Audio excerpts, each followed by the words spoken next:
मन और मनमते लोग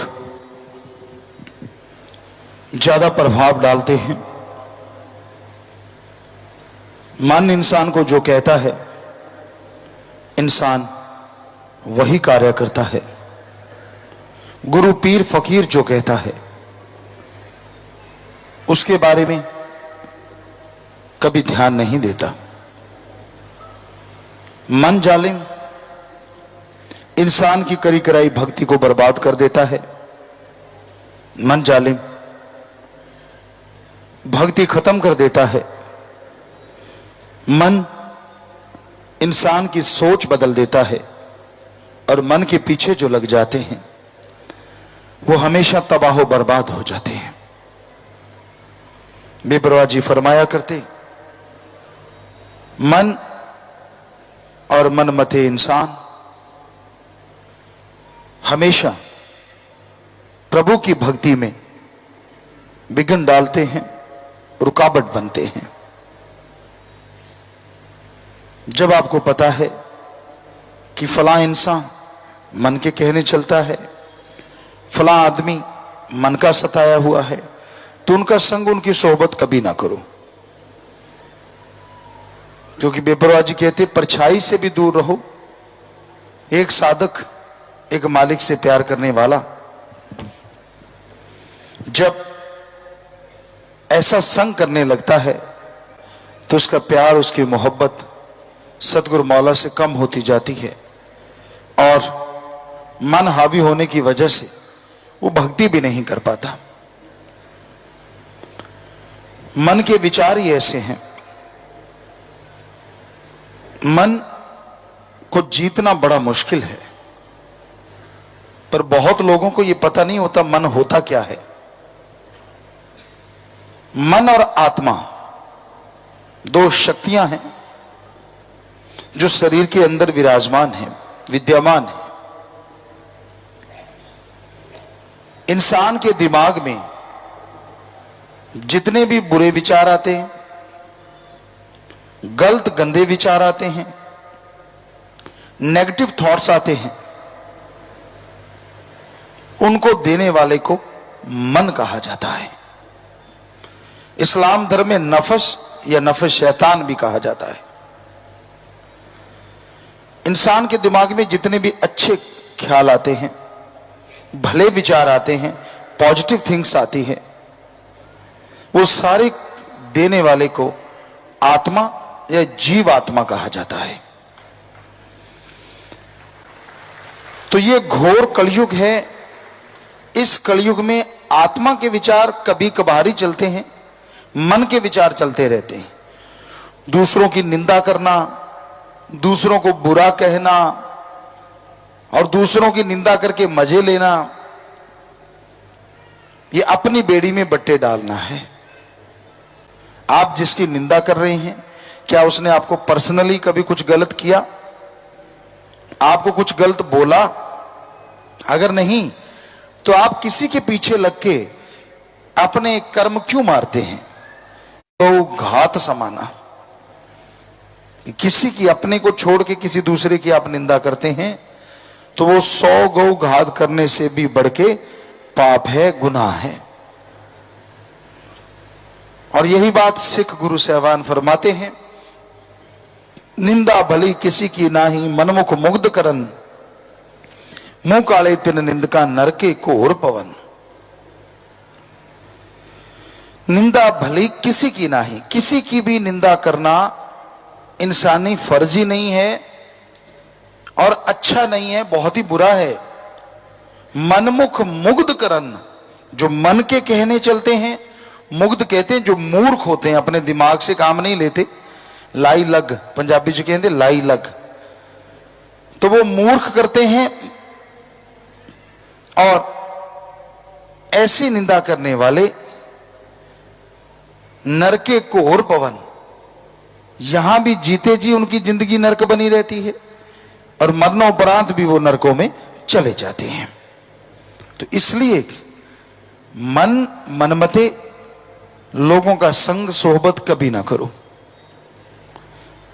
पलक पलक मन और आप एक पलक झपकते हो, आपके विचार कहीं और होते हैं, अगली पलक झपकते हो, आपके विचार कहीं और चले जाते हैं। एक पलक झपकते मन आपको आसमान में ले जाएगा और अगली पलक झपकते यह रसताल धरातल पे ले आएगा। मन की गति बड़ी तेज है, प्रकाश की गति बहुत है, हवा की गति है, लेकिन मन की गति इन सबसे ज्यादा है। पर एक ऐसा भी है जिसकी गति मन से भी ज्यादा है, और वो है जीवात्मा, रूह, जो आपके अंदर है।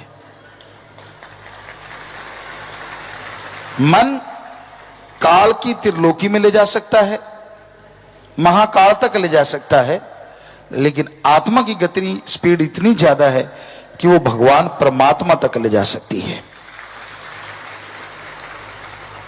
पर आप उसकी गति को, उसकी स्पीड को पहचानते ही नहीं। सारा दिन मनमते, आपकी इच्छा के अनुसार हो जाए तो गुरु अच्छा है, फकीर अच्छा है, भगवान बहुत बढ़िया है, और आपकी इच्छा के अनुसार नहीं होता तो वही गुरु वही फकीर कुछ भी नहीं है। आप क्या क्या गुल खिलाते, क्या क्या बुराइयां करते, वो नहीं आपको याद रहता। बस आपको तो ये होता है कि मैंने कहा, मेरे को ये होना चाहिए, वो होना चाहिए। 100 में से 99 इच्छाएं आदमी की पूरी हो जाएं, उतनी वाह भगवान परमात्मा की नहीं करता अगर एक इच्छा पूरी ना हो जितनी निंदा करता है। वो 99 सब भूल जाता है। जो परोपकार हुए, जो दया में रहमत हुई, जो कोई कमी नहीं रही, वो सब भूल गया। सिर्फ एक अगर बात पूरी नहीं हुई तो फिर बस उसके अवगुण गाता रहता है और अपनी करी कराई भक्ति को तबाह बर्बाद करता रहता है। मिलजुल के सिर जोड़ जोड़ के बातें करना, हर टाइम बुरी गलत बात करना। अरे आप भक्त हैं, आपको कोई गलत बोले तो उसको सही करना तो आपका फर्ज है, पर किसी के पीछे लग के वैसा ही हो जाना तो अपने इखलाक से गिरना है, अपनी खुशियों से मुंह फेरना है। इसलिए मन के कहे चलो मत कोई, गुरु कहे करो तुम सोई, ये भव में गोते खिलवावे, ये गुरु से बेमुख करवावे। फकीर कहते हैं कि वाहिगुरु राम अल्लाह गॉड की भक्ति करो, उसकी तरफ ये मन आने नहीं देता। सबका भला करो, सबकी सेवा करो, उसकी तरफ मन आने नहीं देता। बचनों पे पक्के रहो, सेवा सुमन करो, उस पे चलने नहीं देता। झूठ छल कपट दिखावा ठगी बेईमानी भ्रष्टाचार की तरफ मन जब चलता है तो शाबाशी देता है कि चल चल कुछ नहीं होता, सारी दुनिया कर रही है, अगर तू करेगा तो क्या फर्क पड़ जाएगा, इत्यादि इत्यादि बातें मन करता रहता है। इसलिए भाई मन की ना सुनो, राम अल्लाह परमात्मा की बात सुनो जो फकीर बताते हैं, और उसको सुन के उस पर अमल करो। यकीनन आपके भाग्य बदल जाएंगे और मालिक की खुशियों के हकदार आप बनते जाएंगे। साजनबाजी प्यारी सासंग जीओ, चर्चा उस परमपिता परमात्मा की, पर इंसान उसके लायक बने, उसके काबिल बने। हमारी संस्कृति बड़ी महान है, लेकिन इस संस्कृति को आप छोड़ते जा रहे हैं। किसी के पांव छूने से क्या होता है और किसी के आशीर्वाद देने से क्या हो जाता है। जब एक बच्चा झुक के अपने माँ बाप के पांव छूता है और माँ बाप ज्यादातर आशीर्वाद देते हैं और वो दाहिना हाथ रखते हैं अपने बेटे के सर पे। आजकल तो खैर कटिंग वगैरह खराब हो जाती है, इसलिए दूर से चला देते हैं काम। पहले यही था कि सर पे हाथ रखा जाता था और पॉजिटिव वाइब्रेशन माना जाता है कि इंसान के हाथ से जाती है जब वो दुआएं देता है या बद्दुआएं देता है। बच्चा झुक के जब पांव को छूता है तो अपने आप में वो भी, आज विज्ञान भी मानती है इस बात को, कि झुकना सीखना अति जरूरी होता है। जो पेड़ झुका नहीं करते वो जल्दी कट जाया करते हैं, क्योंकि उनके फल नहीं आता। और जो झुकते रहते हैं वो कटते नहीं बल्कि सजते संवरते रहते हैं।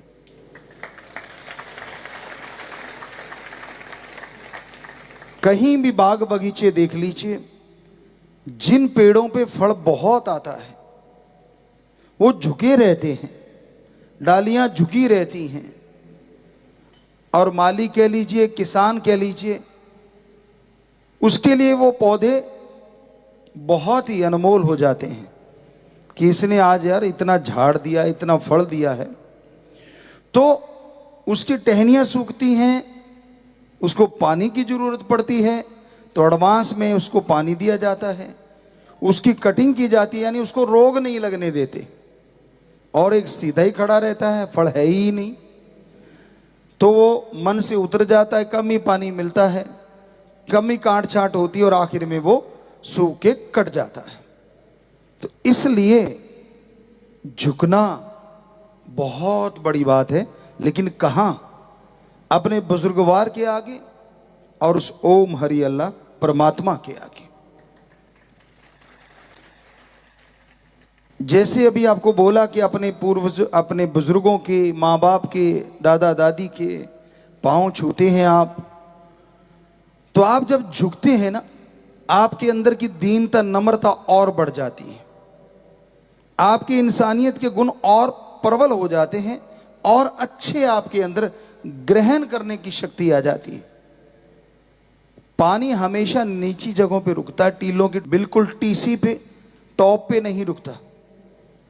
उसी तरह जब आप झुकते हैं अपने माँ बाप, जन्मदाता के आगे, वैसे तो उनका ऋण आप नहीं उतार सकते, लेकिन जब आप झुकते हैं तो उनका वो दाहिना हाथ या बायां हाथ जो भी आपके सर पे रखा जाता है, तो अगर वो आशीर्वाद देते हैं तो यकीन मानो पॉजिटिव वाइब्रेशन आपके माइंड में बड़ी जल्दी आती है। जब आदमी सुमरन करता है, मेथड ऑफ मेडिटेशन करता है, ध्यान में बैठता है, तो पॉजिटिव जो रेज हैं, वो जो किरणें हैं, सबसे पहले उसका दिमाग ग्रहण करता है, और फिर वो दिमाग पूरे बॉडी में सप्लाई कर देता है, जिससे आपकी बॉडी रिपेयर होती चली जाती है, पावरफुल होती चली जाती है, जिससे आप तंदुरुस्ती हासिल करते हैं और आप हर चीज बदल लेते हैं। लेकिन एक जिस्म ऐसा है जिसको बदला नहीं जा सकता। एक भजन है हमने नया बनाया, जिस्म तेरा ऐसा घर है जिसमें सारी उम्र रूने रहना। आप हर चीज बदल सकते हैं, क्या आप किसी का शरीर उधारा ले सकते हैं? कपड़े बदल लोगे, दूसरे के लेके पहन ले। पहले मस्ताना जी महाराज, शास्त्र नाम जी दाता रहबर, गांव में हमें यह संदेश खास करके कुछ एरिया में कि लोगों के पास एक जुत्ती होती थी बढ़िया, किसी घर में अच्छी आ गई, धाम कपड़े अच्छे आ गए, तो दूसरे यहाँ पर रह रहे जाते थे, यार मैंने फलां की बारात यहाँ तो नहीं जा रहा, कितनी तो जुत्ती भी दे दे और कपड़े भी दे दे, कुछ समय के लिए यहाँ पे आए, तो यानी वो बदल सकते हैं। आप गाड़ियां भी जैसे वो समय पूर्ण यार दोस्त की लेके चले जाते हैं, संसार छोड़ के जाना, आप किसी से बॉडी बदल लोगे? कभी नहीं। तो सच्चा गुरु तो क्या इसका ख्याल करते? फकीर जीवों को कट्टे हो लिए उपदेश देने आता है, कहते जी और कैसे ख्याल किया जाता है? दीन दुखियों की मदद करना सिखाता है, ऐसे नहीं, तन मन धन से आपके अंदर आत्मिक शक्ति आनी चाहिए। करो, बाल बच्चों का पालन पोषण करो, परिवार का पालन उससे पैदा होता है, पर साथ साथ विल पावर आता है, जरूरतमंदों की मदद बढ़ चढ़ के करो। अरे जरूरतमंदों की मदद करने से शक्ति नहीं मिलती, आपके बच्चों का नहीं, ये आने वाली पीढ़ियों का भला होता है आपके अंदर। एक साहूकार थे, बड़े ही अमीर थे, बड़े से आपने शुरुआत की, पैसा था उनके पास, संत महापुरुषों की पवित्र जगह, पैसा जोड़ने वाले सज्जन थे, सिर को झुकाएं सजदे में, क्योंकि परमपिता परमात्मा वैसे तो हर जगह है, लेकिन यहाँ पॉजिटिव वेव्स, चाहे सुनाने वाला पढ़ने वाले की क्या भावना, वो एक अलग बात है, लेकिन वो जो पॉजिटिव वेव्स हैं वहां रहती हैं। अब जिसका जैसा ख्याल होता है, विचार होते हैं, शुद्ध हृदय है, तो वो उस भावना को हासिल कर लेता है, वो रेज उसके अंदर आनी शुरू हो जाती है। तो चाहे बच्चे छाती पे हाथ रख के सिर झुकाते हैं, वो भी बढ़िया, दोनों हाथ जोड़ के सिर झुकाते हैं, वो भी बढ़िया। गाड़ी चला रहे नहीं झुका सकते, सिर्फ सिर झुकाया और सजदा कर लिया तो वो भी बढ़िया। क्योंकि सतगुरु मौला तो ऐसी कोई जगह नहीं यहाँ वो ना रहता हो। चलो किसी बहाने कहीं सिर तो झुका तो उसके चरण कमलों में वो मंजूर हो जाता है। बेपरवाह जी ने फरमाया, शायद आप लोग सोचें कि सिर अमान सतगुरु दी दर दर ते चुकाया नहीं जाता। उसका मतलब ये नहीं है, उसका मतलब था कि पाखंडवाद में, ढोंग में, ढकोसलों में मत झुकाओ। सर को झुकाओ उस परमपिता परमात्मा के, सिर अमानत सतगुरु दी। और सतगुरु कहा नहीं, ये कभी सोचा? वो तो हर जगह है, सोचने की बात है। आप किस हिसाब से उसका अर्थ निकालते हैं वो आपका दिमाग है, लेकिन सच्चा अर्थ ये है कि वो परमपिता परमात्मा तो हर जगह है। और जब भी आपको जरा सा उसकी एक खुशी का एहसास हो तो सर को झुका दो, ये अमानत उसकी है। और दर दर का मतलब होता है पाखंडवाद, ढोंग ढकोसलों में मत पड़ो, वहां पे नहीं।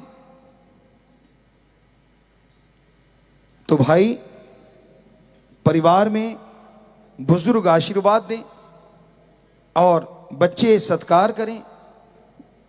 यकीन मानो वो घर स्वर्ग से भी बढ़ के बन जाया करता है। बाल्य अवस्था में बच्चों को अच्छे संस्कार दो, आप अच्छी शिक्षा दो। जवानी की तरफ बढ़ रहा है तो उनको आप ज्यादा गाइड नहीं कर पाएंगे तब, क्योंकि उसकी अपनी सोच हो जाती है। उसको लगने लगता है कि मैं ही सब कुछ जानता हूं, बाकी दुनिया तो मूर्ख घूम रही है। हाँ, बाल्य अवस्था में, बचपन में अगर आपने उसको समझा रखा है, अच्छे संस्कार दे रखे हैं, तो जवानी में भी आपकी जरूर सुनेगा, वरना नहीं। रिश्तों के प्रति वफादार रहिए। जिन रिश्तों के प्रति जो भावना बनती है वही होनी चाहिए।